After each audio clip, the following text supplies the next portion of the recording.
74 ACT Mulrooney medal. And a good time for you? Yes, I've had a lot of fun playing football, Stephen. I started with West Torrens in 1967 when Coach Ron Ashby gave me a go in the A grade, and I played many goals. I think I played 134 in a row, and then I missed a few games. But I went off to Canberra in mid-1974, and I had 2.5 odd seasons there, and look, good it was times. Tremendous over there. And there were some terrific names as well with you. Aldo Floriani, I remember, Dirk Inglis, and speaking of great names, Ken Sheldon is with us on the boundary line. Good afternoon to you, Kenneth. Good afternoon, Stephen. Pretty good game we've got. Oh, it's a terrific game. Tremendously tough in the clinches. Well, we had a little bit of controversy, Kenneth, just before half-time. In fact, I should rephrase that. It was right on half-time, and we'll pick it up and have a look at it, because what happened was that the umpire did not hear the siren go. Now, watch very carefully. Sheldrick, Cook. These things now, the happen siren in has clearly football. gone, Ken. These things happen in football, and you can clearly hear that the siren had gone well before Jared Cotton received that football. The Eagles supporters were magnificent here in jeering the umpires as they left the arena at half-time. They believe that they were cheated. They believe they are owed one, so it'll be interesting to see the reaction after the break. Well, I think they were, don't you? Because the siren went for a second time. What's your knowledge like of the technicalities? Why cannot another umpire go down and call time-out? Well, it's a question, Ken, I was just asking you, why would another umpire not go down and call time-out? Now, as you're saying, they got a fair few jeers as they came off the ground there. Well, still we have nothing from Ken, but I can tell you one thing, that those people were very irate, Peter. Yes, I think the Eagles supporters had every reason to be. It is very upsetting when that does happen. I, too, have played many years of football. I don't know what can be done, but I think that the Eagles players have to come out and forget that, or maybe use that as the spark in the second half. Well, the spark will come from the coaches, and speaking about the coaches, one of them is Bruce Winter. 1996, his win-loss record is 10-5. It's put them into third spot, and they are just one game away from taking away that top mantle from Central District. They've got their work cut out in front of them today, though, and as Andrew Payze said at the head, much of that tradition goes back to the 1994 Foundation Cup Grand Final. The Eagles' form over the last 6 weeks has been terrific. 6 wins on the trot. Top 3 now, you must be eyeing perhaps even top spot. Sure, take us back 6 weeks, and top 3 was an objective, and the way it's turned out, it's been good, and I guess it comes down to today. Central's at home. We consider ourselves a good chance, and with top spot on the end of it, it's a fair incentive, DB. You've got 3 pretty good players coming back in. Pesci's in, Phillipou's in, and Wiedemann's back. 3 guns. It must nearly be your best side. Pretty handy. We're not far away. Those 3 coming back will be terrific. I think we've only got Hamish Simpson to come back, and perhaps 1 or 2 others, and we're just about a full deck of cards, so we're looking forward to it, yeah. You don't often get beaten at home either. Your form there's pretty good. Haven't lost too many there recently, and we're pretty confident at home. It's going to be a bit of a slog in the wet today, but I think that'll be good for both sides. 6 in a row for the Eagles, but today's a different story against the top side. Yes, that certainly is happening today, that Centrals are pulling out everything to win this game. But the Eagles have taken some very good scalps in Port Adelaide and Norwood in the last month or so. And to give themselves a shot at it. Oh, for sure. And the second chance is their objective. If they can get top spot, well, even better. But they are travelling very well, but they have come up against a hard one today. Perhaps the worst thing for them was that Central District could have lost to South Adelaide last week in probably the surprise of the season. And that's Steve Wright's record, 1-11, lost 4. You must think it's a bit of a dream in South Australia, actually, because at the moment they're perched right on the top, and we caught up with Stephen yesterday. Steve, coming off the bye, an inexplicable loss against South Adelaide, top against bottom. You obviously trained the boys pretty hard this week. Yeah, we certainly did. You know, last week's game was very disappointing for us. You know, I just hope it's not a game that's going to cost us at the end of the season. But, you know, that's full credit to South. They did their homework and they played very well. This week's training's been quite good. We couldn't train the guys all that hard because of the ground conditions. We didn't want to take too much out of their legs. But it's been quite refreshing, and hopefully they'll turn around this week. An unexpected loss can turn it around for a club. You can either go one way up or one way down. How's the feeling at the club? I believe it's quite good. We sat down and we had a bit of a talk about the game and about the coming weeks, and I believe the way the players responded at training was quite positive. And his side is sitting well on top, 11-4, but they're under siege because Norwood and the Eagles are tight behind them, and the battle for that double chance flipper is very, very keen at the moment. It is keen, and Norwood is playing Sturt, so that's going to put a bit of pressure on the Eagles to win today to keep in the running. And And the other keen battle, Ken is for 5th spot. 5th spot, a tough one down there. And Ken, at the top of the list is Scott Hodges, who continues to barrel along with goals week in and week out. Second on the list is Sinister with 47. Reed has 46, Woosnam 36, and the two boys in action today, Flood and Conway at the bottom there, have kicked 70 goals between them to be 35 apiece, and they're terrific contributors. Just remind you of the scoreline at half-time here, 7-3 to 1-2. It was 18 points at quarter-time, 37 points at half-time, and the highlights in the first half, besides seeing that little bit of a fracas before half-time, included seeing Ralph Sewer toss the coin, Peter. Yes, Ralph, of course, has been a tremendous player for Woodville, Glenelg, and Woodville again, and great to see him do that today.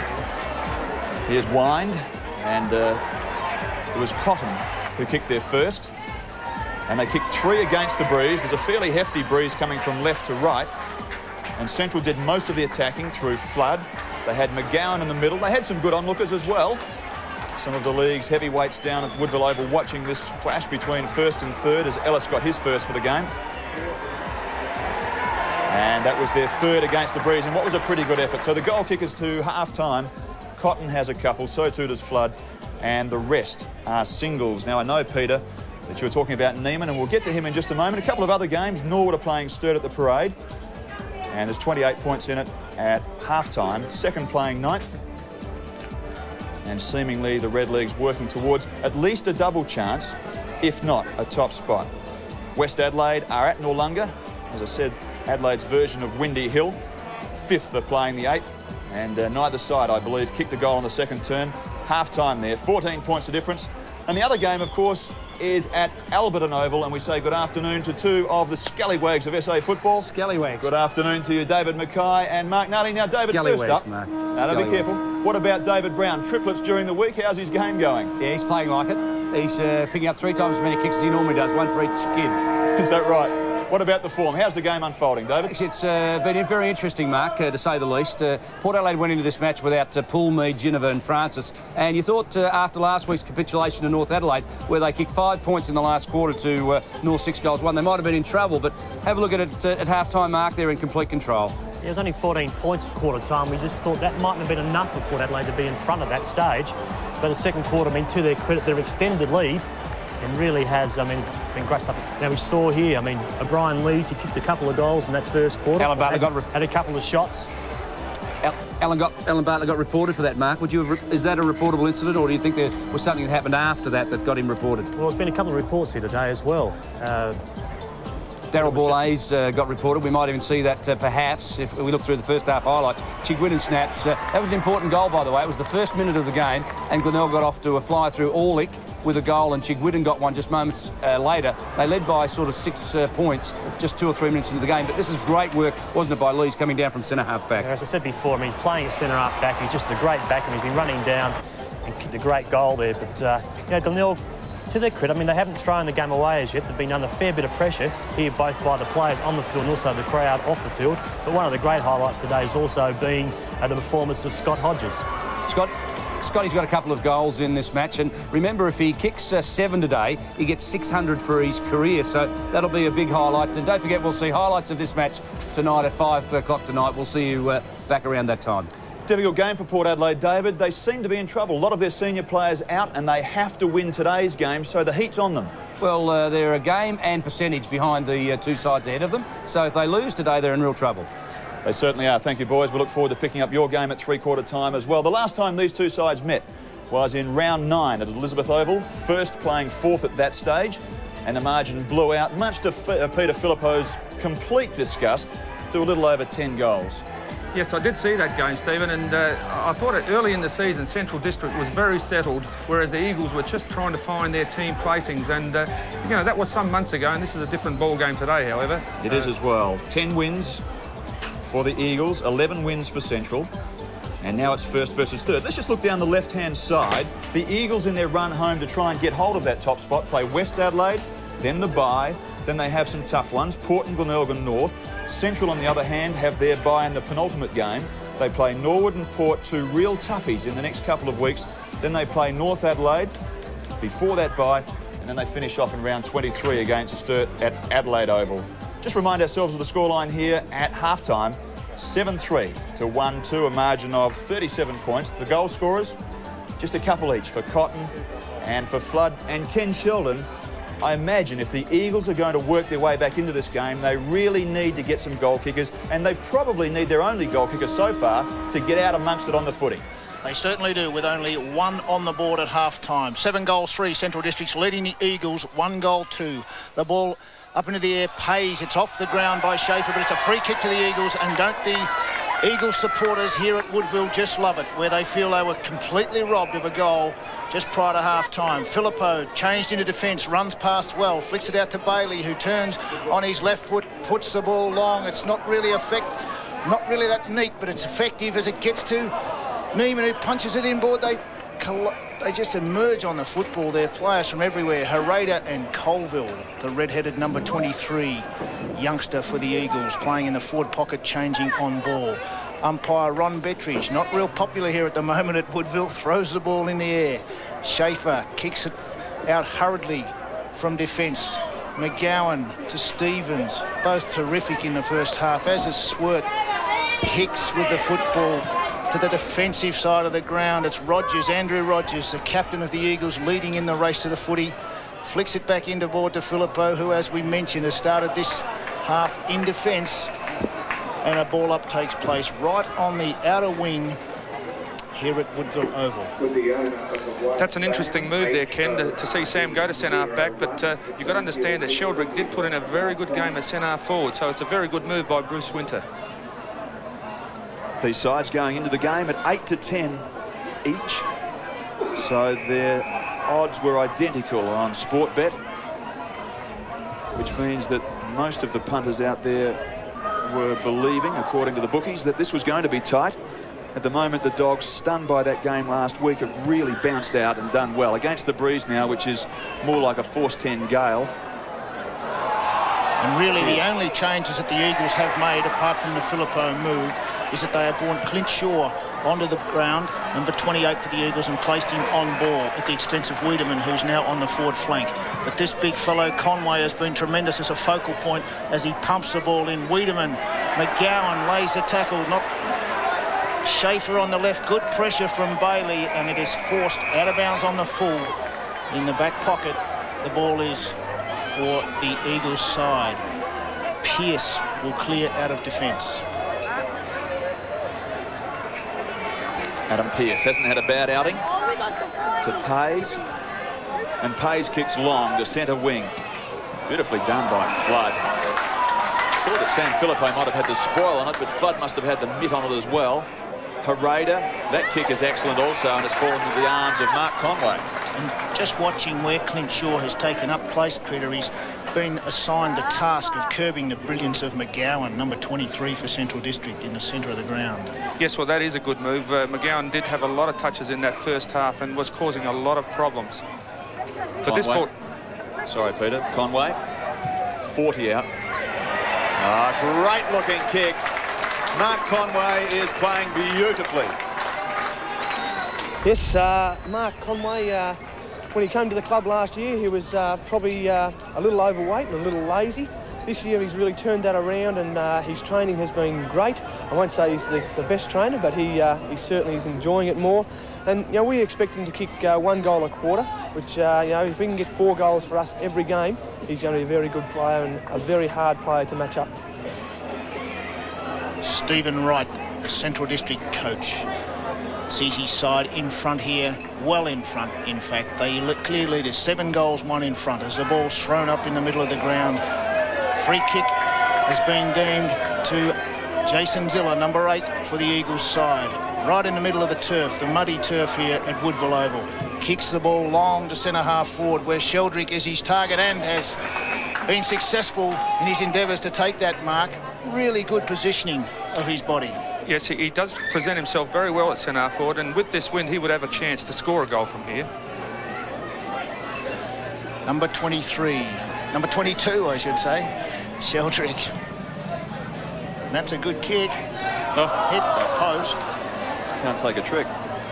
Well, they really can't, the Eagles. Like, clearly, and we'll come back to it because I think it's worthy of mentioning, 31 points they look like going in deficient on the scoreboard at half-time, but a controversial free kick clearly should not have been allowed, and seen it, the margin blown out to 37, and that one was unlucky in their endeavours to bring the score back. Just deflated them a bit, didn't it? I know it was right on half-time, but you could just sense that they didn't have a good feeling about it. Here's a chance. It's a goal. It would be if it didn't hit the post. The kick either came from Pesh or Zillow. Well, that man on screen. Clint Shaw was the kick there. So 5 minutes in, 8-3 to 1-4. Out of defence come the Bulldogs, straight to Swert. Goes back, will kick the ball on his customary left foot. Been a great player for Central Districts over the time. Puts the ball wider to Scott Lee, another one who has worn the Bulldog Guernsey with tremendous pride. Tries to play on around Morfitt. Oh, he's turned them all inside out as they clear the ball. Central District, it's high, pretty ordinary kick. Free kick deemed though. Yes, a little unnecessary, I guess, there by the Eagles forward line as they try to put a little bit of physicality into this side, into this match. Yes, they have to get something going here. Run into a few, try and get a bit of spirit up. We saw Wiedemann throw his weight around early, but wasn't really very effective. Schaefer, spoiled down from him. A couple of squeezy handballs. It comes to Christensen finally as he works his way through centre wing. Now within about 40, Scott Lee stood his ground and did remarkably well. He did very well there. David Neiman was bearing down on him very heavily, but he stood his ground. And it was also well done by Neiman, who actually let him know that he was bearing down. Central District clear it to Stevens. Takes the mark on half-back flank. Been very good, Stevens, playing on centre wing. Good haircut, number 15. The number 15 Clippers. Kicks the ball long. McGowan's his target and uses his body to perfection. Really has had an outstanding game. Back through to Potter, who kicks the ball long in the direction of the big fellow Conway. What a mark, it's not paid. He has let it slip at the last minute. Cleared by Hall. Left-hand handball out to the direction of Pearce. Pearce further aboard. This is good for the Eagles side as they come forward through Colville. He's got plenty of time. He just puts it up in the air. I don't know whether that was the right thing to do. Herrera was equal to the task. And it looks like Central will clear this football through McGowan, who has just been magnificent in the way that he's covered the ground. Exactly, Ken. He's covering a lot of ground. But if you just go back a kick there, young Colville, I thought, was a bit too relaxed with that kick, and he put it on the wrong side of Sheldrick, which made it hard. Neiman had it belted away from him. Colville, where are you going, Gavin? Tracks backwards and then pumps it right up there within about 15 metres. Spoiled forward, they need to score, and they need to score quickly. They work it through to Morfitt, who's half a chance around the body and drags it back too far. Through for behind. The Central side is still exerting that pressure on the Eagles forward line. Nothing really going right for the Eagles. They look to be just bombing that ball in, hoping the wind can do it for them. Of course, any football purist knows that that really is just looking for disaster. You've got to be able to use the football effectively. As the ball is out on half forward for the Eagles now, but it's Girdham who spent moments of the second quarter on the interchange bench. Cleared by Schaefer, but the wind carries that ball out of bounds on the full, and Sam Phillipou will be the recipient of the kick, or is it Andrew Payze? Yes, Andrew Payze, number 7, started in the midfield, changing on the half-forward flank as an on-baller for the Eagles side. Puts it in direction of Morfitt, and what a terrific mark. I think it will be paid, deemed high. Yes, a great result for the Eagles, and Morfitt is truly a very accurate kick for goal and will need to put this one through. The team will be relying on this one. That was another great mark by Scott Morfitt. He's taken 3 of those today. Morfitt from what is about 25, rocks back. Another head's bowed. He's missed it, and he'll be desperately upset with that, Scotty Morfitt. 9 and 11, 9 minutes, 11 seconds gone. 8-3 to 1-6. And the Eagles can't afford misses like that. That was crucial goal to get. And the Eagles' 4th point for the quarter, including 2 posters and the simplest, let's call it the simplest of misses, because the wind would have been assisting Morfitt with his left foot. Like all he had to do was put that ball Morfitt, all he had to do was put that ball to the right-hand goal post. Morfitt, drugs they call him, I'm not sure why, making $1 million in his electrical business, and he's one of the elder statesmen our side and gives us a lot of experience. Yeah, well, you'd expect more from an experienced man there, that he would have kicked that. Here's some updates.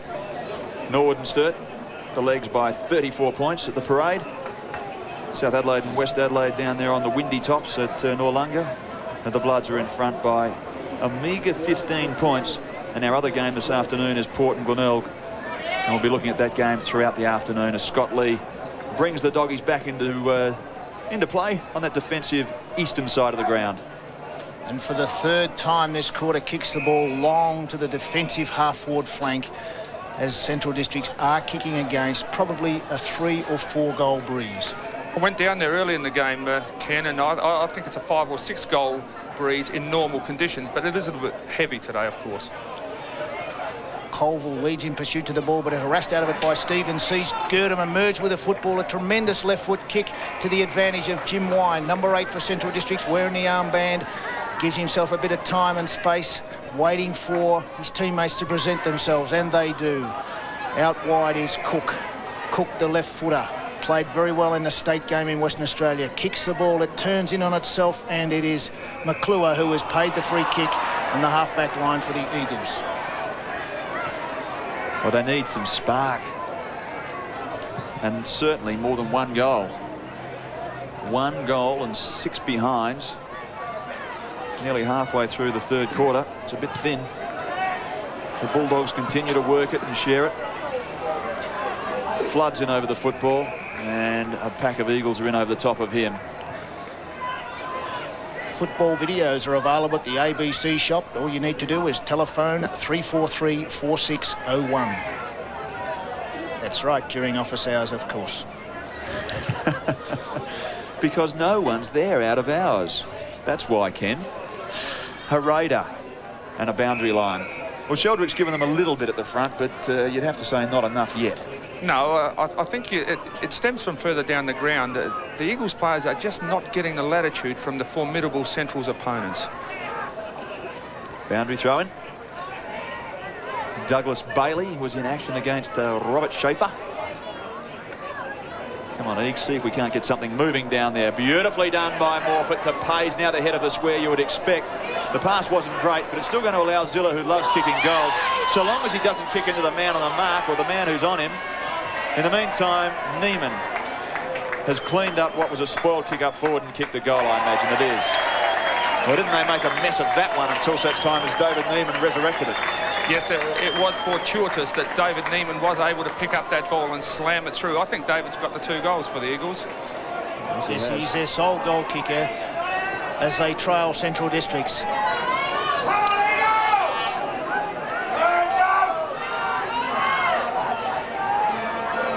David Neiman is now a 100-game player and is accepting the responsibility of that position. The last few weeks we've put him to full forward. He's really presented himself well there, and we reckon that one day he's going to kick 8 to 10 goals. Central District well in front here as the ball competed for in midfield, but it was the Eagles that were able to get the last goal. They really did battle. In fact, they've had it down their end for most of this third quarter, but they really need to get a heavy onslaught onto the scoreboard. Central District's 8 goals, 3-51 lead the Eagles 2 goals, 6-18. Right in that glue pot in the middle. Bailey takes it. Bounces around before Potter gets hold of it and boots it forward. The tackle on Flood was excellent. Sam Philippou's gone to centre half back. Ellis out wide. The handball was incisive and very good to Cotton, who kicked one to this end in the first quarter. Off the side of the boot. And Jim Wine, no free kick forthcoming. Perhaps that umpire thinks he owes the Eagles a couple of favours. A great effort. A great effort there by Andrew Rogers, of course, to make sure that that ball wasn't whisked away. So Coach Bruce Winter from the Eagles made 2 significant moves. Clint Shaw into the midfield to curb the brilliance of McGowan, who's been terrific in the centre, and Sam Philippou to centre half back to try and curb the brilliance of David Flood, who was kicked 2 goals in the first half. I think he also needs to put perhaps some of his gun-on ballers in, such as Wiedemann and such as Ziller, and just let them slog it out with the advantage of this strong 6, perhaps 7 goal breeze, as Peter Phillipou has called it. It's interesting you should say that, because just as you're saying it, I was thinking that the breeze has dropped a bit, Ken. It's Stevens takes a good mark running with the flight of the ball. It has dropped a bit, you know, looking at the windsock on the far side. It's not fluttering nearly as heavily as it was, or as briskly. Hereda, about 55 out, takes it, but there's still enough breeze there for it to be too far for him. This will have to be a great kick, but he's not going for the goals at all. He's looking for the taller Conway, who presents himself as a target and emerges with the football, forces it forward. Bailey on the right foot, forces the ball wide in the direction of McClure out on the members' half-back line for the Eagles, but it is forced over. Good pressure by James Saywell. Once again, Doug Bailey is putting in a terrific effort around the ground. He's not only doing the rucking, but he's actually picking up balls off the ground and pushing them out of bounds for the team. Flood. David Flood, 35 goals for the year before this game, has added a couple to that. And if he and Conway, with their aggregate so far of 74 for the year, can boot 100 between them, I mean, the maths is pretty simple. They will have contributed enormously to Central's ability, if they finally manage it, to stay on top of the table for the minor premiership. And will tell a lot in terms of their ability to go all the way. Well, they have 2 focal points, and they have 3 of Central District's 8 goals here today, as they lead by 33 points. Kicking into the breeze in the 3rd quarter. Umpire Bettridge throws the ball into the air. Bailey misses with the left-hand swipe, and again another ball up will result. Stacks on the mill again there. It's hard, tough football. Peter Phillipou, our guest commentator this afternoon. Side a few of the lads at Woodville. Michael, Sam. What's the young guy's name? Jason. Good mark again by Stevens. He's been pretty special, Stevens, on the wing, having a good duel with Marty Christensen. Christensen not so effective with his disposal. Stevens seemingly has had plenty of time on the rebound and sets himself up for an opportunity to goal. Kicking into a stiff breeze, but I think he'll be able to get it. Scott Stevens, number 15. Oh! Wasn't Cotton like the jump. Pushing the back, Peter Phillipou says, but wasn't a bad kick by Stevens. Hall to bring the ball back into play. He was the one who's most demonstrative at half-time, I might add, when the umpire seemingly had the waxed up ears. Couldn't hear the siren going, nor the second time. Christensen, good tackle on Wind, and James is going nowhere. 8-4 to 2-6. It's pretty cold out here with Woodville, but I don't think it's any reason for the umpires to wear beanies or earmuffs. I was just thinking that it's the temperature's rocketed up. It's probably got up to about 8. I certainly am feeling the heat anyway. Big pack of players. Wind around the body to Conway, who takes a good mark. Well, sooner or later, if you keep pumping it up there, Ken, you're going to get a reward, aren't you? Well, there's no doubt. Stephen Hall, number 30 for the Eagles at fullback, really like he's been thereabouts all day, but it's just the extra height, the extra physical presence of this big fellow Conway, and his left foot has been deadly accurate. And to be fair, the volume of entries have been there as well. They just keep pumping it in. Sooner or later, the big bloke's going to take one. And that he has done, kicking his 2nd goal, Central District's 9th, as they lead 9 goals 4, 52 over the Eagles, 2 goals 6, 18. And we have played 20 minutes in this 3rd quarter. And yes, that was his 2nd goal, but I think if you look back over the first half, he was a contributor to other players getting goals in that first half. Tremendous with his quick hands, just the ability to bring the ball consistently to the front, and Ellis was the recipient of a couple of crumbs with 2 goals in the first. I think we'll just make a correction there that Conway has got 3. He got 1 in the 2nd and now a couple in this 3rd term. The scoreline 9-4 to 2-6. As Colville emerges with the football from centre field for the Eagles, pumps it to half forward where a magnificent mark. One hand has been taken by Andrew Payze.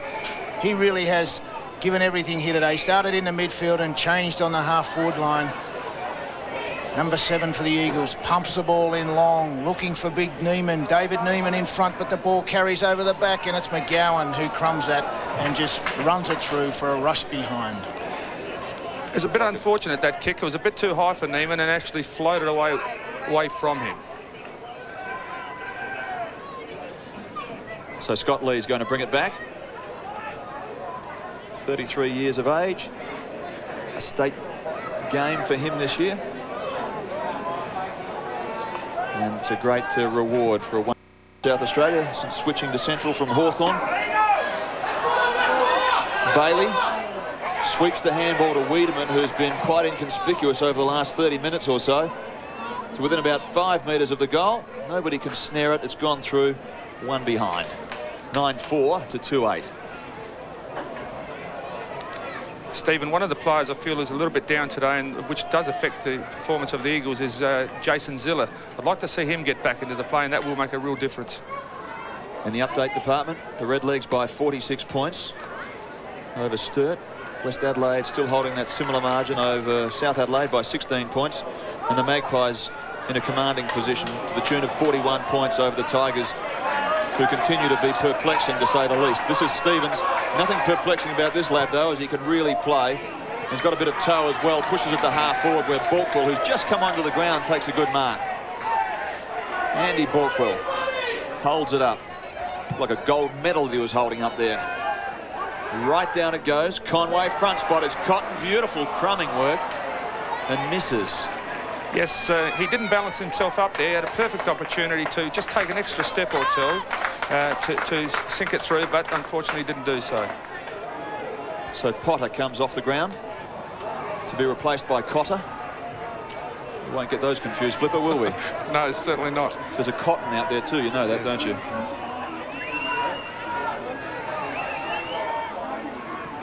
Hall brings it back in. The fly was from Bailey. It was a little unregistered though. Didn't get him the ball. Schwert, searching handball, comes forward. Stevens is grinding out one of his best games for the year at the moment. Good mark taken by Jason Spear. And he's been pretty quiet. He has been, actually, but that was a very strong mark by Spear. But the Eagles are very haphazard at the moment. There's no real direction. Sam Phillipou, you're right, they're haphazard. They're all over the place. Wiedemann, Ziller, they're the key players, the ones you just mentioned, that need to get back into the game to give them any chance at all. Christensen at the bottom there. And let's have a rating from you. Sam Phillipou, number 17. How's his game been? Oh, I think he's just been in and out at this stage. What do you do, Flipper? Do you do a debrief, or do you just leave him to himself? Oh, no, he's pretty definite on how he plays. He's had a lot of problems this year, and he's just trying to get back into some form now. But just commenting on the Eagles, I think they are getting the ball, but they're not just using it as well. They're certainly being harassed whenever they get the ball, because the Bulldogs' defensive action has been wonderful. Hicks has had his moments with Morfitt. He's the 95 reserves Magarey medalist. Pushes it to the outer side. Pesh, who is one who's been very quiet, but it's quite understandable given that he's been up and down and all over the place, out of the Adelaide side into the Eagles side. That's Colville, and that's again for the third time this quarter, as you shake your head, hit the post. Yes, not good to see. Unfortunately, we needed a goal there, but it wasn't to be. So well into time on. And the Bulldogs will come home with the breeze. And with a 7-goal break at the moment, they're going to be pretty hard to toss. We saw the Eagles a few weeks ago here, or a fortnight ago to be precise, get back from nowhere, a 40-point turnaround. They did that little number on the Redlegs. This might be a harder gig, though, against the top side. I think when they did it against the Redlegs, though, they started their run much earlier than this stage of the game, and this is going to be very tough from here. And, of course, last week we saw North Adelaide reverse the trend at Alberton Oval, so we've seen a couple of major turnarounds in the last fortnight. As James Saywell in game number 50. Good effort following his little stint, an unsuccessful stint at Fitzroy. Oh, that's a tough one for Gurdon. They're giving ground, but just working it out. Saywell finally to Cotter. Drifting across is Christensen. Payze. Sam Phillipou had one more to use if he could have taken it cleanly. The handball was at his feet, though. Daniel, dead ball. Yes, once again, the Eagles did have the ball there, and I think the first give is just not quick enough. Well, they've been pretty good so far, the Eagles this year, Flipper, at being able to tie down the opponent. That is, cover the strengths of the opposition side, which is what they did against Norwood to claw their way back into it. But I imagine that at the moment, Central District just have too many options, too much on offer. Yes, the roles have been reversed today. They've clamped down any Eagles champions, and they've gone away with the game. This is the Weed. As we called him before, the marauding Viking, and again they go to the wrong side of the ground with this breeze coming across the back of the grandstand towards the left forward pocket at the southern end, right end of the screen. So really this side of the ground is where they should be. Yes, I'm very definite on that one today. If they were coming down this side of the ground, they'd have much better opportunity. A couple of young Michael Johnsons there punching the air. Spoiled forward. Morfitt just gets a boot to it, keeps it in play. Somehow it gets worked out towards Pesh. They're half a chance here. The spare one is Neiman, who takes a good, strong mark. A great mark again. He is a terrific focal point, and let's hope he can convert for this one. I'm sure there are some Bulldog fans out there who'd be hoping that he doesn't convert. Just as he's lining up, I think you've got to agree that the Eagles are working so hard from that other side to get it to Neiman, which takes a lot of energy out of them. So Big David has a 100% strike rate so far. The only 2 goals the Eagles have scored have belonged to him. They're down alongside his name. Nobody's getting too excited about that. It's a point. Well, given the number of entries they've had, the difficulties they've had, if 210 were something like 5-8, they'd be better served, wouldn't they? Yes, well, it's 12 scoring shots to 14, Stephen, but of course, you know, you've got to get quite a few more goals than that to be in the hunt. You can't expect to kick all of them, but they really have missed some sitters today. And 3 or 4 more goals to that tally in lieu of the points would make an enormous difference. They'd at least be in touch. Cook. Centre wing, Hereda. Geez, unobtrusive, isn't he? Just there doing his job week in and week out. It's an old mongrel in terms of the kick, as footballers would say. Tough one to take, but Spear controlled it nicely. Payze is working his way back into the game. That's a booming kick. It's about 60 metres, I reckon, that one. Carried a long, long way. Wakeland round the corner. Schwartz holding his ground and holding the mark. 175 games. The former Crow. Centre wing is his target. It's Balkwill who had his jumper held. A bit tough to see that one. It's gone across the line. Yes, thumped out on.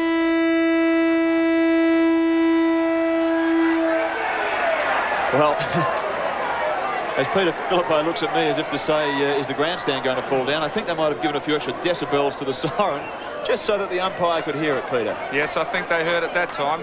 Unfortunately, that wasn't the case at half-time, however.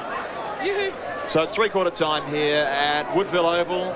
The Central District are in command, 9-5 to 210. The margin is 37 points on ABC Sport. We'll be back for the last 30 minutes in just a moment. But, of course, remember in the meantime that wives are always behind their men when they go hard at work at their footy. Get really excited watching the Bulldogs on ABC Sport. Go you Dogs. There's no destiny that we can create. Have a little faith in us. For all we know, the best is yet to come. Welcome back. It's Port Adelaide and Alberton Oval, and the Magpies doing it all so very well, Mark, down here. That's just an onslaught now, isn't it? Well, Scotty Hodges, again, we said his first half, he had a couple of goals on the board. He's increased that to another 3 in this quarter. He's kicked them all from exactly the same spot, straight out in front, and only 35 metres. But the Port machine is really fired up at the moment here at Alberton Oval. Now, progressively, it's Port Adelaide now, looking at the scoreboard, is 12 goals 11 to 4 goals 6. And if you look at Glenelg, they didn't score a goal at all. In fact, I don't think they've scored in this term. You look at the highlight packages, it's all Port Adelaide as they get another one. So they go to 30. Scotty Hodges. Scotty Hodges on the board. So with Scotty Hodges kicking what now? He's kicked 4 this quarter. That gives him 6 for the game. And 1 more brings up his 600th career goal mark. And here they are, the third quarter highlights with Brown, who's picked up 19 possessions. McGuinness, who's been quite terrific. Back to Carter. Now, this is where they set it up. Look at the length, and Scotty Hodges sets himself, couldn't complete the mark. Loose ball falls, Rubenek pushes it out, and McKay brings it back around the corner. They just work it all out. Scotty Hodges, who's been just outstanding. And look at this, Warren Treadrate. We talked about quality.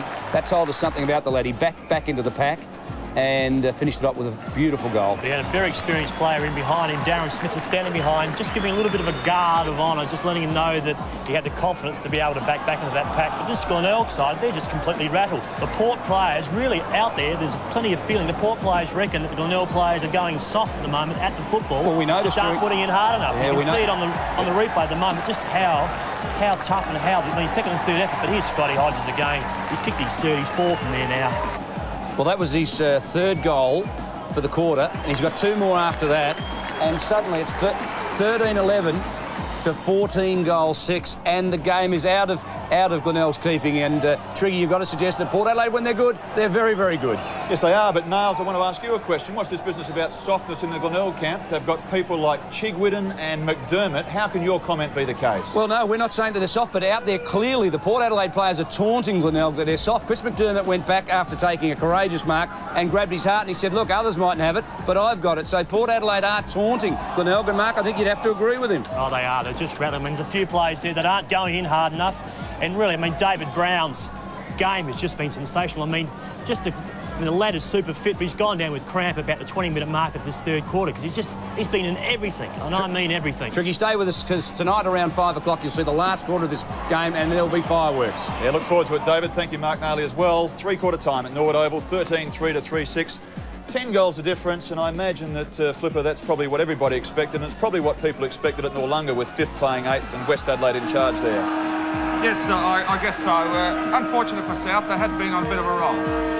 North Adelaide have the bye. Their coach, of course, has gone to Atlanta, and Ken Sheldon is still with us down on the boundary side. 9-5 to 2-10.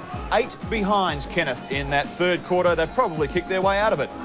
Well, they certainly have, including 3 posters in those 8 behinds. But significantly, it was 9 shots to 4. But Central Districts were able to get 2 goals. 2 through that big man there, Conway, who has been terrific as a focal point, along with David Flood at centre-half forward. But Flood has had Sam Phillipou moved onto him.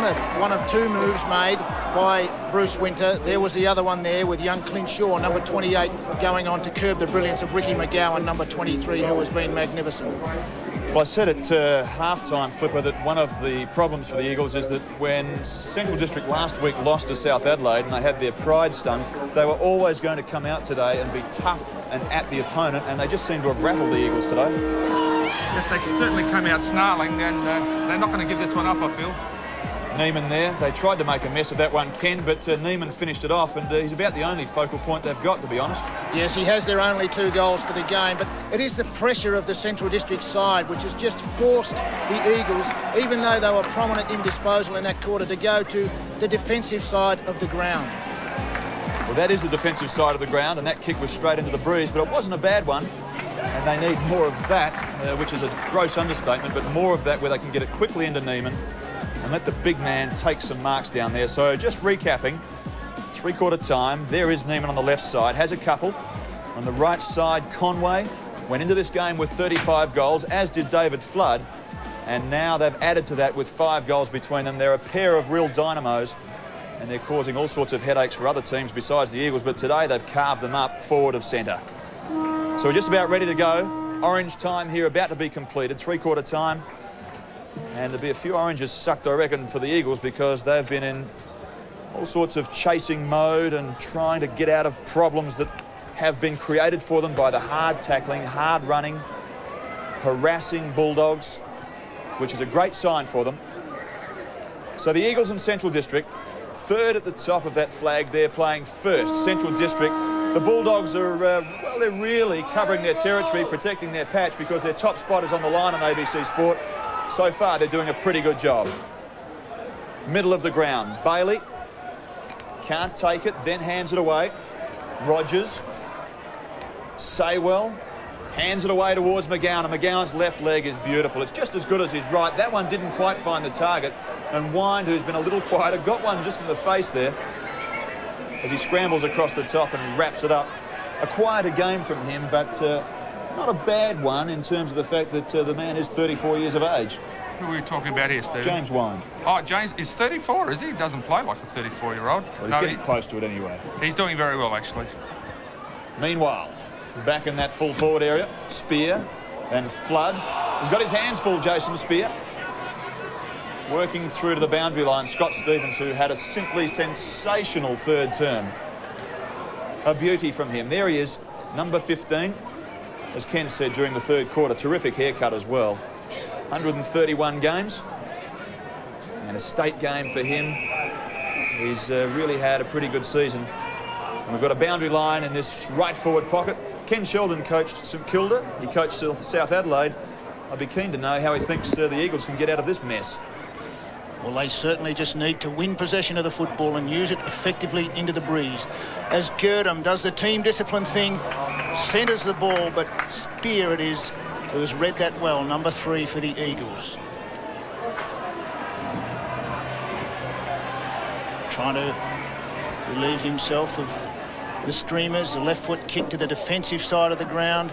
Questionable, that tactic. James Sable, number 29 for Central District, been magnificent. Puts the ball to the front of the goal square. Looking for Conway. Over the back it comes. Wind at 34-year-old we're talking about. He's brilliant on the left foot as he puts that one through for the Eagles, Central District, 10th goal at the start of this final quarter. I did say he wasn't playing like a 34-year-old, didn't I? I think he might actually be 33, to be fair to him, James Wind, but he's going to play a pretty big part in the finals this year for the Bulldogs. After missing so much of last year with a broken leg, James Wind. Jimmy Wind has come back quite well after a very serious ankle injury last year. He's a player who is still finding his feet, and I believe he's going to be a good player for us in the coming weeks. Yeah, I'm pretty sure he will. They've got lots of options in the midfield, the Bulldogs. We felt that the Eagles had them as well, but they've been eclipsed. As Bailey gets it to half forward, Morfitt overran the ball. Hicks kept the play on it, did it very coolly. Look out, because Morfitt's back there. You shouldn't have gone and turned around, Damien. Here's a chance. Wiedemann got it from Sheldrick. Had a look at Payze, then decided to go with the kick. Now their chance. Neiman right up the front end, but the height is with Wakelin as well, and he spoils it across the line. Very good effort by Wakelin. I mean, Neiman is very tall, and it was a good effort to spoil that. Central District 10 goals 5, lead the Eagles 2 goals 11. Inaccurate kicking by the Eagles, but they have included 3 posters in the third quarter as the ball goes from Lee out to Hicks. I must admit that as that third quarter was unfolding, you felt that they were inaccurate, but when you take a summary of it, to kick 8 behinds, they've really damaged their chances, Ken. Yes, inaccurate kicking is sometimes deemed as poor kicking, poor football, and I think that's probably the result here today. Like, they really just did bomb the ball. As Bailey kicks the ball into centre half forward area, the Eagles are in crumb as Zilla puts it out to number 11, Wiedemann. He goes wide to Payze, who takes the mark 45 metres out on a 45-degree angle in front of the members' grandstand. Kicks the ball with a prodigious drop punt. The breeze carries it across the face, and Neiman launches and takes a screamer in the goal square. A fantastic mark by David Neiman, that's for sure, and he's now lining up for his 3rd goal. And that's what you need up there as a focal point as he puts through his 3rd big one. In fact, it's the entire Eagles goal score. Central District's 10 goals 5, 65. Lead the Eagles 3 goals 11, 29. I guess Bruce Winter would like a couple more of David Neiman. I mean, he'd love to use him in the ruck. He'd love to put him at centre forward, full forward. He's just such a good player. He's a big man, isn't he? David Neiman takes some getting around. Michael Wakelin was best and fairest winner at the club last year, and he's got his hands full today. 5 minutes gone, 10-5 to 3-11. The margin is 36 points. And it's not impossible. Highly improbable, mind you, but not impossible that the Eagles can work their way back into this. They'd really want to have some petrol in the tank, though, because the Bulldogs are so hard-working. And it's great to see that they've continued that over this time with Stephen Wright. Alan Stewart took 5 years to instill or ingrain a real hard edge, an honesty work rate. Honesty of work rate, and they've just continued it along. Well, that's what Stephen Wright's all about as well. He's a magnificent, gritty little performer, and he would be looking for those attributes from his charges. There's no question of that. Schaefer. Who's doing that shepherding? Obviously an eagle there. Pretty tough ones to call. Schaefer kicks the ball long with the advantage of the breeze. Spoiled strongly by Rogers as Girdham pads the ball to the safety of the boundary here on the members' wing, where the Central District side are well in control of this game.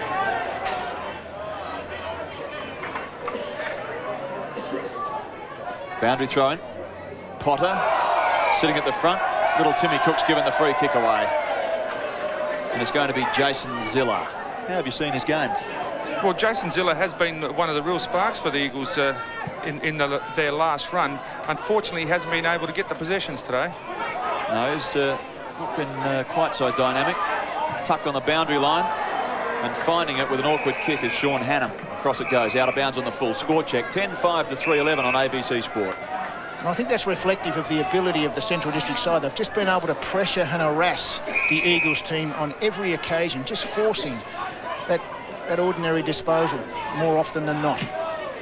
As Lee kicks the ball long with the advantage of the breeze yet again. They set themselves up on the members' wing. Swirt, left foot, just pushes it forward to Cook, tries to push it further. Through comes, he pushes it forward, Abbott, but it's back to Spear. Spear, can he pick it up? Shepherded by Wiedemann. Spear with the left-hand handball through to Hannam on the left foot, puts it through where Lee reads it so well, sitting back, a kick behind the play. Yes, Scotty Lee, cool, calm and collected. A man of experience.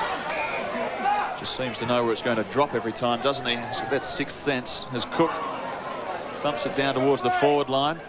Effervescent little bloke, this Adam Pearce. He's played quite well. The short pass finds Rogers. The run is with Pearce again, so a couple of stats for him. Short pass, and he's got Payze. As they work it out, that's not a bad piece of movement, but they just tend to fall down about here. It's a good mark, Damien Hicks. Played particularly well as Hicks, son, of course, of Darryl Hicks, former Central District coach, now chairman of selectors at the Sturt Football Club. Son of Darryl, Sod. We've got Sop sitting alongside of us. Son of, well, in fact, Sop's out there. Son of Peter, I beg your pardon. Jimmy Wine kicks the ball long for his team, but dropping back there is Andrew Rogers, number 1, the captain of the Eagles team. And the half-back flank kicking into a strong breeze and trailing by a significant margin. He pumps the ball looking for Payze, another one of the experienced performers. Tries to play on, make something happen, but he's held up well by the Central District.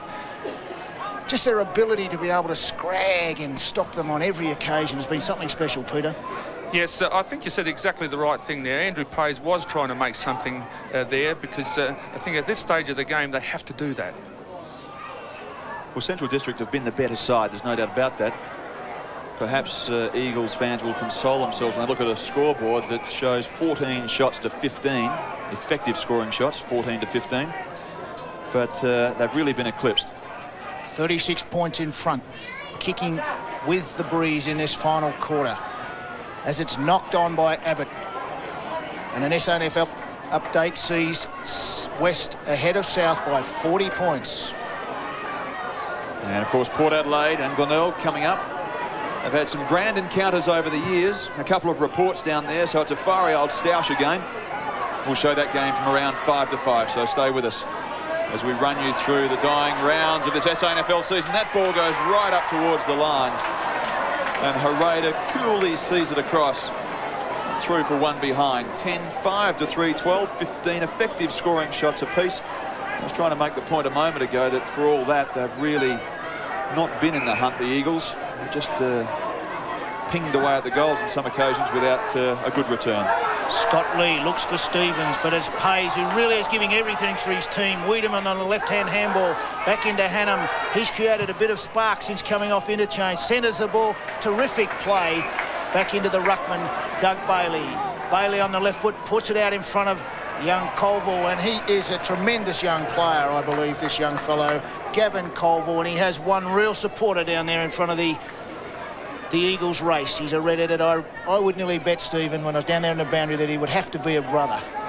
Is that right? Red-headed, fiery young fellow, tremendous. And he's an Eagles supporter, so he'll be hoping and barracking for Gavin Colville to put through this, his first goal here for the Eagles this afternoon. Really burst onto the scene, hasn't he? Colville is, I think he's come from Geelong Falcons, I think that was the team, and he is really making an impression at this club. He's approached the goal. It's a good kick off the boot, but it carries to the left-hand side where Neiman presents himself, pushes the ball back to the front, but unfortunately for the Eagles team, it goes over for yet another behind. They're 13th for the game. 3 goals, 13 they have kicked. That included 3 posters in the third quarter. Yes, it sure did. They had a tough time finding just the right radar that third term. Wakeland kept feet, did it okay. To say, well, the structure of his game on centre wing has been excellent. To gird him, doesn't take many above the eyebrows, but he's taken that one okay. And he's got 25 metres. First one for the day. What's that for, Flipper?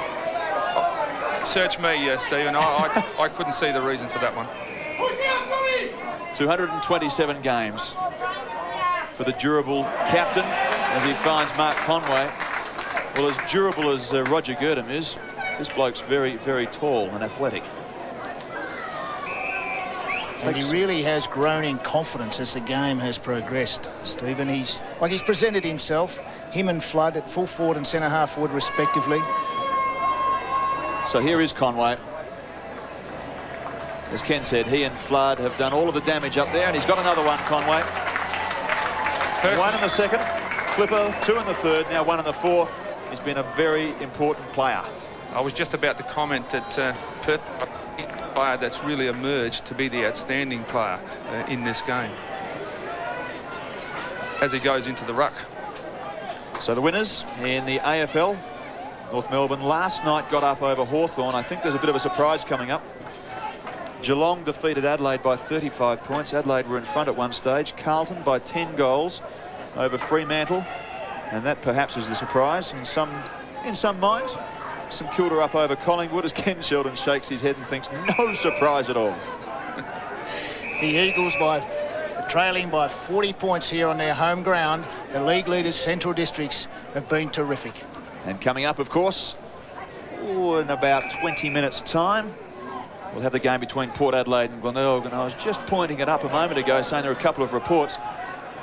Nails and DB Mackay down there got pretty excited earlier in the day. Must have got reasonably fiery, as it always does between those 2 old stages down there, the Maggies and the Tigers.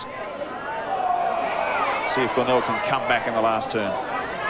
Andrew Rogers tied up by Belkwall there, but Rogers really has been, I think, well in the best players for the Eagles on the half-back flank. The ball thrown up in the air, they compete in the ruck. It's cleared by Central District. Schaefer picks the football up, flicks it through where Spear, recipient, puts it out in the direction of McClure, number 37 for the Eagles on the outer back flank.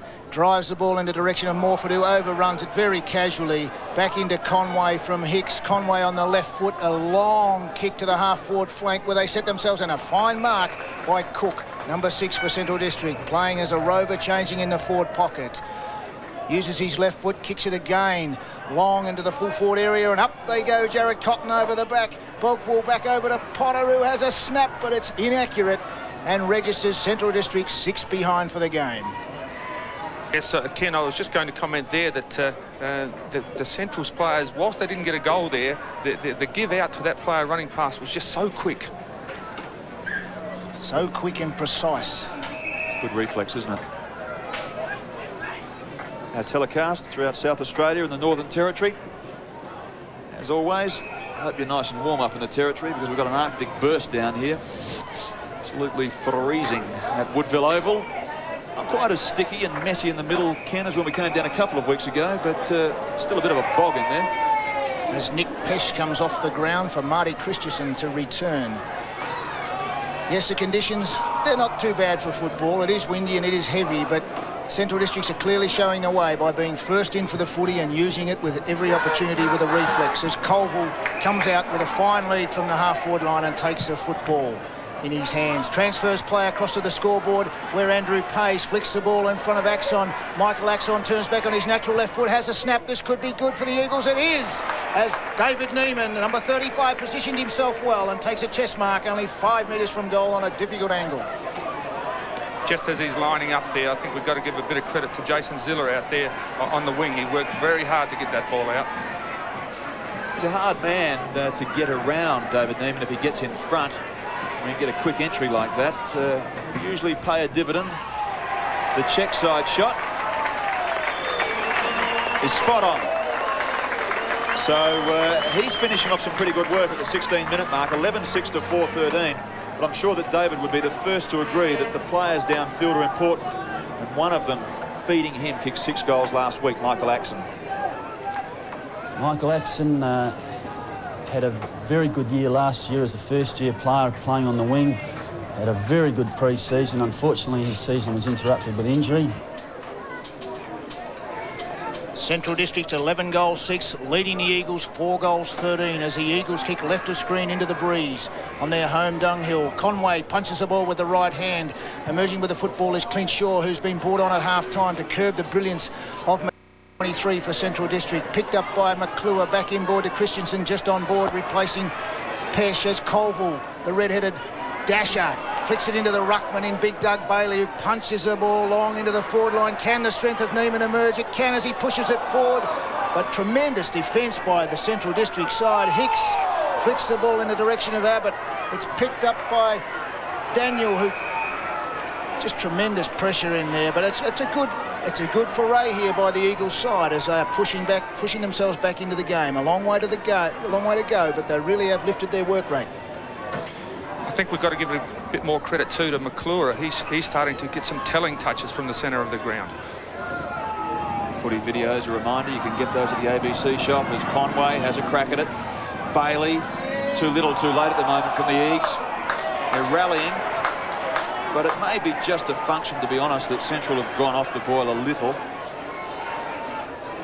I don't think they're quite putting it on the Eagles the way they were in the first 90 minutes of the game. Oh, beautifully smothered in there. That'll give someone a bruise tomorrow morning. Get the ice pack out, the packet of peas, and pop them on the leg as you're watching the telly tonight. No such problem for us up here, though. It's nice and comfy. Wind, here's Borkwood's going to get run down, and the running down was by Hannum. Oh, well done, Sean. Excellent piece of work. Don't think you're out of trouble, though, because Pearce is caught cold. Should have been holding the ball. Very fortunate for young Pearce. It was good work, though, by Hannum, Ken. Yes, it's tremendous. Coming off interchange, Sean Hannum, number 16, but what a great tackle by Stevens. Christensen in hard, but Potter just comes through like a steam train. Force the ball forward in their endeavours, the Central District, but rebounds to Pearce for the Eagles, who just kicks the ball any old way he can forward as Abbott leads the race to the ball. Number 7 picks the ball up and handballs, obviously a defensive tactic as it goes straight over the boundary line for a throw-in right on centre wing. And your key word, defensive there, Ken, is spot on. That's the side that Centrals did bottle up this game when they were ahead, and they're continuing to do it now.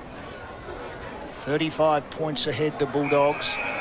Kicking with the breeze in this last quarter, but the Eagles are really lifting their rating. They have since half-time, where a couple of significant moves were put in place by Bruce Winter. Sam Phillipou to centre-half back to curb the brilliance of David Flood, and Clint Shaw into the centre to curb the brilliance of Ricky McGowan. Speaking of that move, my view would be that Phillipou is certainly quietened down as a free kick's going to be plucked out of the pack there. Phillipou is certainly quietened David Flood, but it's a bit like the old statement, as you see Bailey give the umpire a serve there. A bit like the old statement of robbing Peter to pay Paul, because I don't think they've got much out of centre-half forward since Sam disappeared from there. Yes, that's probably pretty correct, but they have had 14 shots in comparison to only 3 in the first half, as Payze on centre wing puts the ball out in front of the running Bailey, playing in the ruck. He's got Neiman on the lead. He puts the ball, it lands short. It's a poor kick, but Neiman's good enough to pick it up on the half volley. Tremendous tackle by Wakeland, and an equally tremendous tackle by Sheldrick and Bailey, as players come from everywhere to see a ball up by umpire Ron Bedridge right in front of the members' grandstand, where Ronnie Bettridge won't be too popular. Of course, it didn't help Brad Sheldrick when Scott Morford jumped into the middle of his back. I was impressed with Wakeland there. He picked up David Neiman, who's probably, what, 100 kilos, maybe a bit more, and just threw him around like a rag doll. Very impressive. If it was the Olympic Games, you'd be calling banned substances. Weightlifting like that. Technique, I think, there. Technique. Exactly. Look pretty good in one of those little suits that they wear, Michael Wakeland. In the weightlifting, that's Michael Christensen. Martin Christensen. I knew I'd said something wrong when I said it. That's why I was diving for the budget. 21 minutes gone in this last term. Pushed forward. Bailey's in there, so too is Morford. And the boundary line wins this one. Yes, the boundary line wins again, and whilst the Eagles have had 17 shots and Central Districts have had 17 shots, of course the difference is much more to the Central side. The ball again at a ball-up situation as the Eagles trail by 35 points. Umpire Ron Bettridge, right in front of the members' grandstand here, where the play has been for the last couple of minutes, throws the ball into the air. Conway and Sheldrick compete. Read well by Hannam, who puts the ball high into the sky. Neiman under it, sets himself and almost takes the mark. It falls to McClure, who's been prominent in the second half, been prominent perhaps all day. Poor snap for goal, and Scotty Lee just runs it over the boundary line yet again in front of the scoreboard, where his team lead 11 goals 6, 72 to the Eagles 4 goals 13, 37. Well, the Redlegs are in charge. Not unexpected, of course, out on their home track there at the parade by about 10 goals. West Adelaide keeping their hold on 5th spot.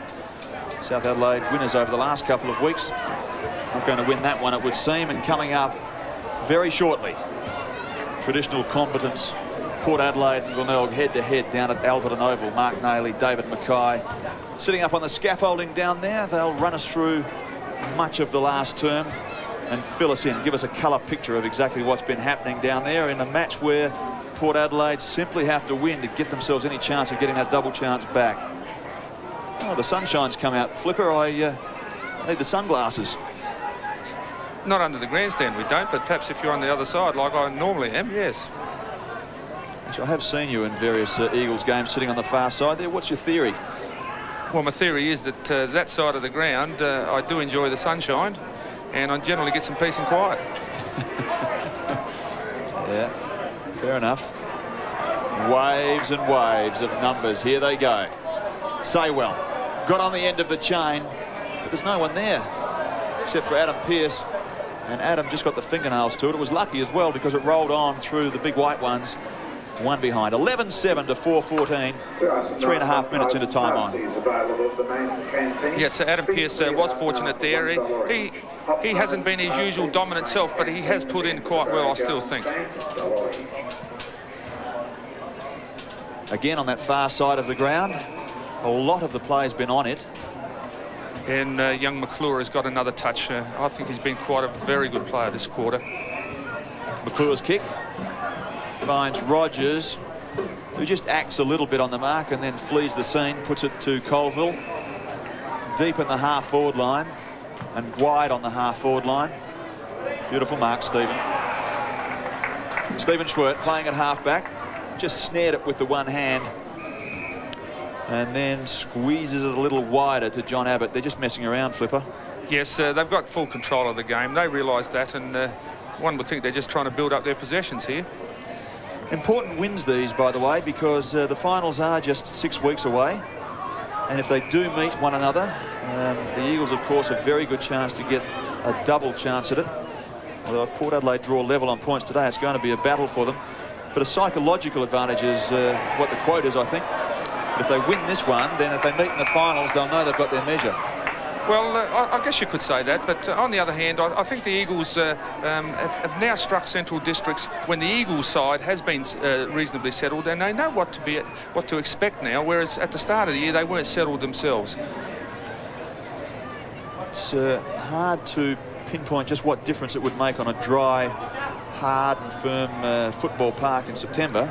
These two front up, if they front up together, I mean. Yes, I think before I would comment, Steve, one really has to know, which players have had problems and are they coming back to form or are they at top form. So I don't think that Eagles should be too disheartened by this effort. I think they've tried hard. They've just been found wanting a little bit, and I think there are a few reasons for that, but I think they'll learn a lot out of it. Boundary throw-in.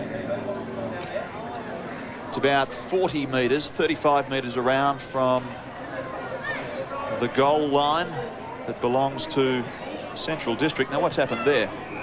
Across the line on the full? No, it was touched on the way through, so out of bounds. A quick score check, 11-7 to 4-14. It's not a good strike rate for the Eagles. 4 goals and 14 behinds. Total of 38. Sees them trailing by 35 points. Someone's got a free in there, Stephen Hall. Yes, he received a push in the back from Schaefer, who has just spent the last few minutes in the forward pocket, and I think you've got to admire his effort. He's rucked virtually all day against another fellow who's put in well, and that's Doug Bailey. So Stephen Hall to bring it back in as the siren goes. In fact, it's more like a moose horn, isn't it? Down here. It did change from half-time, as you would gather, and I guess that was their only way that they could make the umpires hear it. Okay, so the final siren's gone, 11-7 to 4-14, 35 points of difference. Flipper, just give us a brief summary, an outline of the game, how you saw it from go to woe. Yes, so I think if you look at the first half of the match, and particularly the first quarter, the Bulldogs did come out snarling, and they made it very clear that they meant business today, and they grabbed the initiative, and from there, the Eagles were playing catch-up football. They did put in well in the last quarter, the Eagles against the wind, mind you, and whilst they did have the same number of scoring shots, I think the real difference was that the Central's players were very clean in their game right throughout the game, and they did exert a lot of pressure in that first quarter in particular. Well, they certainly worked very hard on it. Just reminding you, it was a 35-point margin at the end of the game. Let's go down to Ken Sheldon. Well, thank you, Stephen. And David Flood was terrific in the first half. He kicked 2 goals of the Eagles' 11 for the game, and with Big Conway up at full forward were tremendous focal points. David, you had 2 opponents for the day. Your second was Sam Phillipou. How did you find him after, like, he played in the same position as you, centre-half forward, but the second half found himself as your direct opponent, a centre-half back? Yeah, well, I played on Sam before at Footscray, and he's a good solid player. He's a good athlete, and yeah, we had not a bad battle down there. So every player's tough, so you just got to get out and get into it, sort of thing.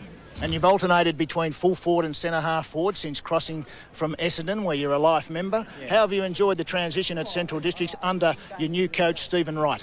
Yeah, it's been good. It's been, like today was obviously a lot better than last week. We were a bit ordinary last week, but we had to bounce back, and I've been enjoying my footy. I like to play centre-half forward, full forward, centre-half back, anywhere really. So, as long as you're getting the kick and you're enjoying it, that's the main thing. Well, you are a very versatile player, and we've seen that by you resting on the splinters in the last quarter, David. Just precautionary? Yeah, just precautionary. Old age, I think.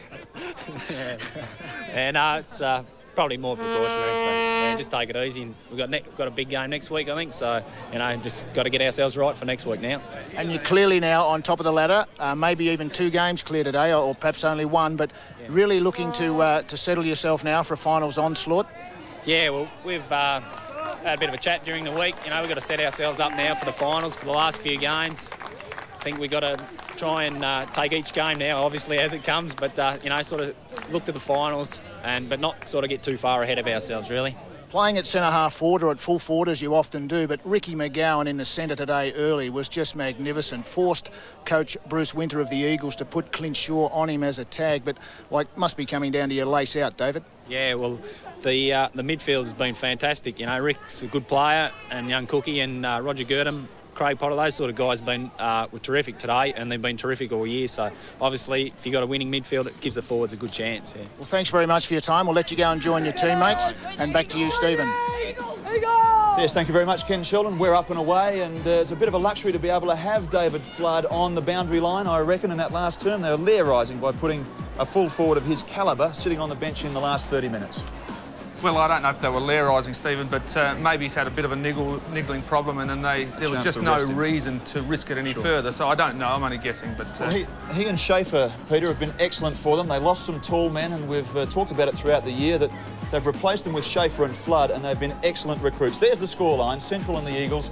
It was 3rd the Eagles playing topside Central, and Central commanded throughout. The goal scorers, Conway 4, Flood 2, Cotton 2.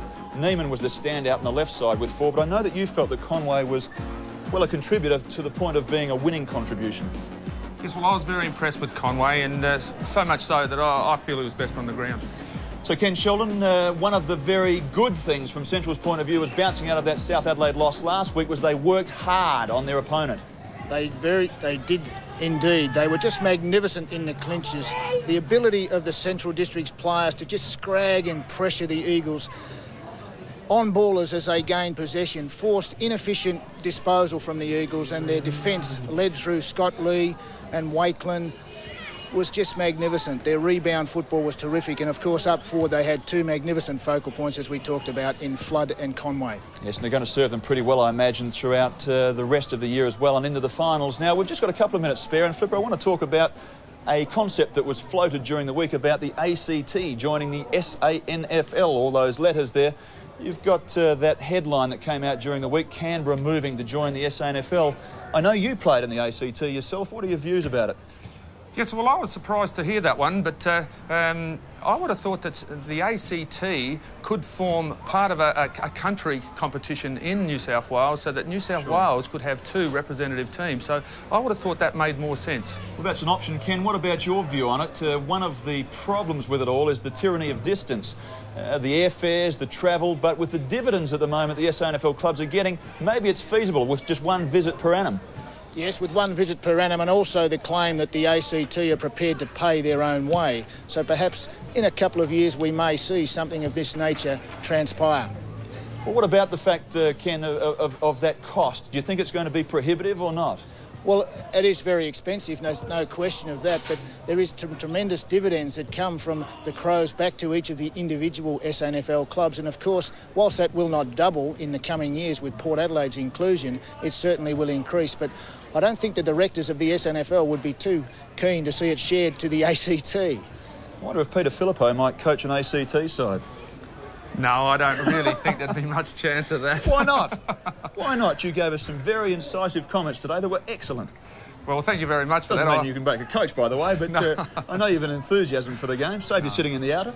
I have enjoyed what we did today, but coaching is something that I have considered in the past, but, you know, in my line of work, etc., I've got enough on my plate, I feel, Stephen.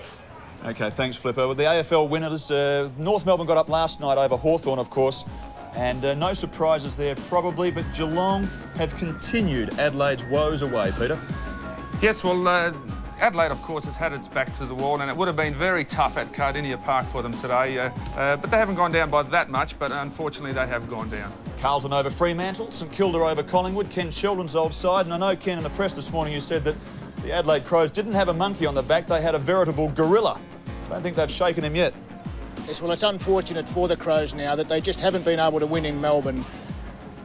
Well, they're having a pretty tough old time, that's for sure. Flipper, we've enjoyed your company throughout the afternoon. We thank you very much and wish you well. Thank you very much. I've enjoyed the opportunity. Good on you, Peter. It's been great.